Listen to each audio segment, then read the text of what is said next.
Hey y'all, this is Heyyy HR by Tamika Green, and we're going to talk about something real quick and to the point that you need to know before you go into 2023. And that's 2022 trends that will no longer exist in 2023 for human resources. So if you want to know some of these HR trends that literally died in 2022, and if it didn't die, I need you to help let it die, then you definitely want to keep on watching.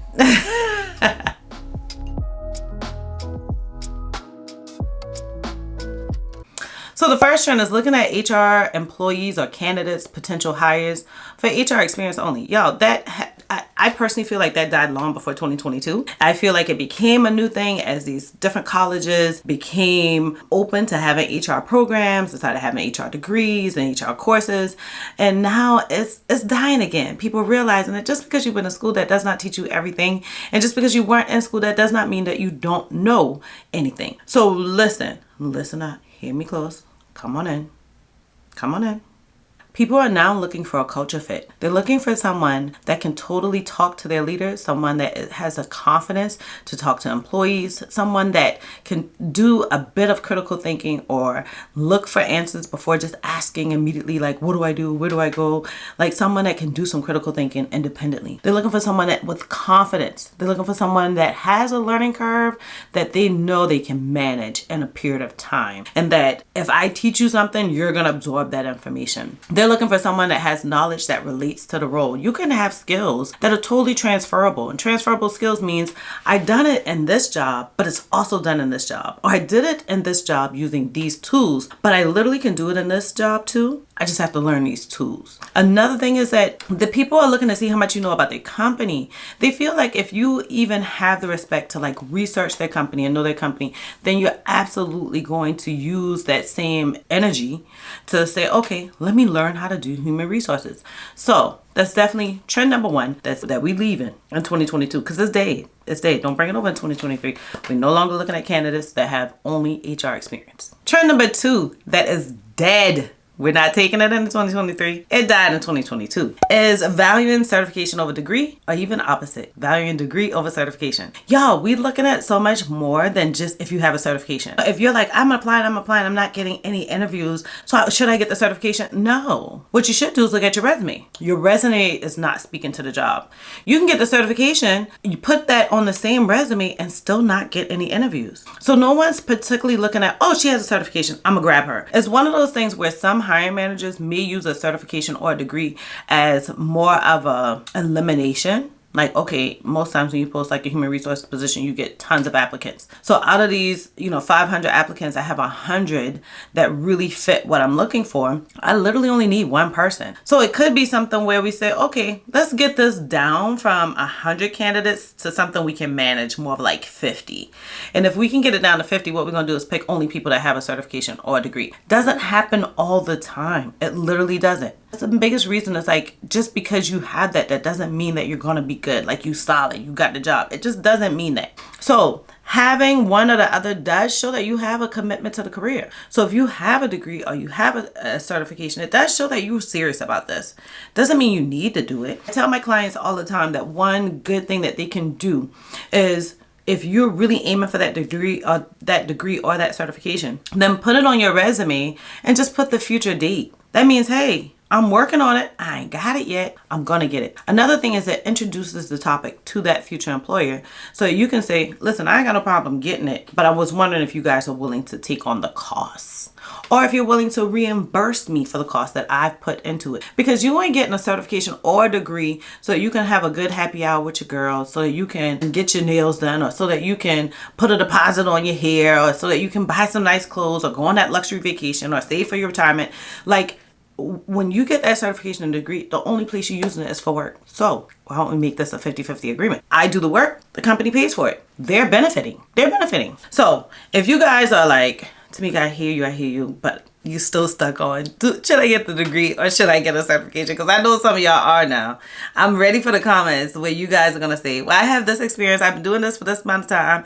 This is what I've done. I've been interviewing. I've been doing this, but nothing happened. Should I get the certification or should I get the degree? I'm ready for the comments because y'all do it on so many videos where I'm like, folks, don't waste your time with either one until you find a damn job.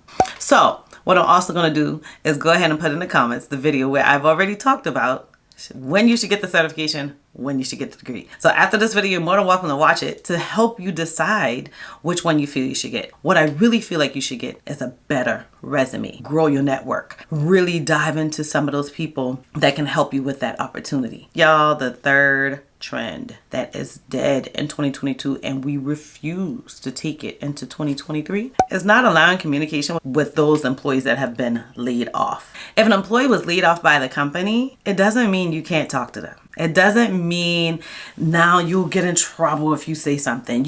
It doesn't mean that you can't refer them to a new opportunity. It doesn't mean that you can't be a point of reference for them. It doesn't mean that you can't continue with them being your friend. It just isn't that way anymore. I think so many times before, when an employee gets terminated, we automatically assume that we'll be retaliated against if we don't stop that relationship with that person. It's something that just, I feel, came with like previous generations, and we just ain't doing that in 2023 moving forward. It's a new, chief in town. You have new leaders that are like, no, help them. When people are laid off, it's not their fault. Most times when you're laid off, it's a company decision. Laid off means we no longer need you in this role. It doesn't mean that you said, I quit, I'm done, I'm over. I don't have the skills anymore, I don't have the patience, I don't want to do this anymore. It doesn't mean that. The company made that decision for you. And what I do like about that is employers are now showing that they're helping employees because they're helping employees with managing their feelings when someone is laid off. So many times we get really good friends. I can't tell you how many times people say, that's my work husband, that's my work wife, that's my work bestie, or whatever. You truly build a relationship with these people. So it really bothers you when you see that they've been laid off. It really makes things a little bit different for you in work. You may have had some norms or traditions that you did with these people, and now they're no longer a part of the organization. And so companies are now providing support to existing employees whenever they're experiencing a loss from someone who they were close with or worked heavily with or learned a lot from, and that person has now been laid off. Another thing that companies are doing to show that support for their laid off, employees or the talent that they no longer can keep on their team is that they're offering some comfortable severances. Severances is normally a fraction of what you've been paid along with how long you've been with that organization. There are a lot of companies that are offering over that amount. In addition to that, there are a lot of companies that are offering continued COBRA benefits. And not only do you get the option to do COBRA, because getting the option to do COBRA is a legal thing. Like the company has to offer COBRA benefits to you, or their third party has to offer it to you, right? Whoever they're getting the benefits from, that person has to say, hey, now you're eligible for COBRA. But what companies are doing is saying, hey, I'm going to pay your COBRA costs for a period of time, so that while you're looking for work, you're not worried about how you're going to pay for COBRA, and you're covered with medical, dental, and vision, whatever other benefits you may have had that's covered with COBRA. So keep in mind, you're not going to have like 401k or stock or bonuses or commissions that's covered with COBRA, but you will have what you need: your medical, your dental, your vision. And another thing that companies are now doing to help employees understand how they're supporting the talent that they've had to lay off, they're allowing HR to remain the point of contact for that person when that person's no longer with the organization. Remember I said at the beginning of this video, initially companies felt like, or at the beginning of talking about this topic, I said that companies really felt like you had to cut off those relationships with employees because this employee is no longer employed with us. Oh, we're worried about what you're going to say. You can't share proprietary information, da da da. Well, listen, now people are making you sign those agreements ahead of time, so it just doesn't change. Like, you still can't share proprietary information. We're still expecting that you're not allowing this person to have employee relationships or employee privileges because they're no longer an employee. But what you absolutely can do is allow that person to talk to HR. If you have a benefits question, you still can call HR. If you have a question about how to get into COBRA or how to elect COBRA, you can still call HR. If you're like, hey, where do I go to sign this severance agreement? Or what's the time period that I need to sign this severance agreement? Guess what? You can call HR now. You can send an email to HR. You can communicate with HR. Times have definitely changed. And so those are the top 3 trends that we killed those things in 2022. So we're not taking them to 2023. If this is your first time watching a video by Heyyy HR, then definitely do me a favor and subscribe. I would love to have you continue on this journey with me because we just have more amazing videos that are coming. If this is not your first time and you've already been around for a while, hey girl, hey. Listen, I can't wait to see y'all in the next video.